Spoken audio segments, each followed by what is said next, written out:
اللہ کے محبوب علیہ السلام نے ارشاد فرمایا 4 چیزیں اگر کسی کو مل جائیں تو وہ اس کی خوش بختی سے ہیں۔ ان میں سے ایک الدار الواسع، کشادہ گھر، دوسرا وزوجۃ حسنہ، صالحہ، پاکیزہ، عفت مآب، نیک فرما بردار بیوی اس سے مراد ہوتی ہے۔ بیوی کا صالحہ ہونا،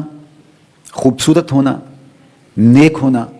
فرما بردار اور مطیع ہونا، خاوند کے اوپر تحکم کا مزاج نہ رکھنے والی ہونا، خاوند کے مال میں اور اس کی آبرو میں خیانت کرنے والی نہ ہونا، یہ بیوی کی خوبیاں ہیں۔ ایک روایت میں آیا کہ جب تم اسے دیکھو تمہیں خوش کر دے، اور ایک روایت میں صالحہ بیوی کی تعریف یہ کی گئی جو دینی امور میں تمہاری مددگار ہو۔ تو جو تمہارے مال پر خیانت نہ کرے، تمہاری اولاد کی اچھی تربیت کرے، تمہاری فرما بردار اور مطیع ہو، تمہارے اوپر علو نہ چاہے، یعنی تمہارے اوپر تحکم نہ چاہے اور تمہیں نیچا لگا کے رکھنے کی آرزو اس کے سینے میں نہ ہو، بلکہ وہ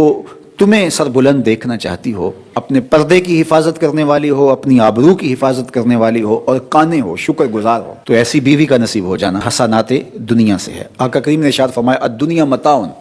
وخیر متاعها المرأة الصالحہ، دنیا متاع ہے اور دنیا کا بہترین متاع اچھی نیک بیوی ہے۔ تو اگر اچھی صالحہ نیک بیوی نصیب ہو گئی تو یہ دنیا ہی جنت ہے، اور اگر بدکار ناشکر گزار بیوی ہے تو یہ دنیا ہی جہنم کا گڑھا بن جاتی ہے۔ اس لیے یہ اگر کسی کو نصیب ہے تو وہ اللہ کا شکر ادا کرے،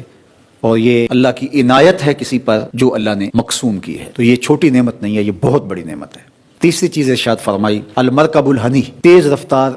نشیط گھوڑا، اور چوتھی چیز ارشاد فرمائی الجار الصالح، نیک ہمسایہ۔ تو کسی کو نیک ہمسایہ نصیب ہو، کشادہ گھر مل جائے، نیک صالح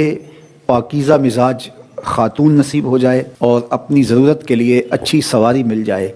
تو وہ دنیا کی خوش نصیبی اور دنیا کی فیروز بختی سمیٹ چکا ہے۔ یہ 4 چیزیں ہماری زندگی کی خوش نصیبی میں سے ہیں۔ اگر کسی کے پاس یہ 4 چیزیں ہیں تو وہ اللہ کا شکر ادا کرے، اور یہ چیزیں جب انسان کو میسر آ جائیں تو وہ یکسوئی کے ساتھ عبادت بھی کر سکتا ہے، یکسوئی کے ساتھ صالح اور نیک اعمال بھی بجا لا سکتا ہے۔ تو یہاں ارشاد فرمایا کہ جب ہم کہتے ہیں اللہ ہمیں حسنات دنیا عطا فرما اور حسنات آخرت عطا فرما،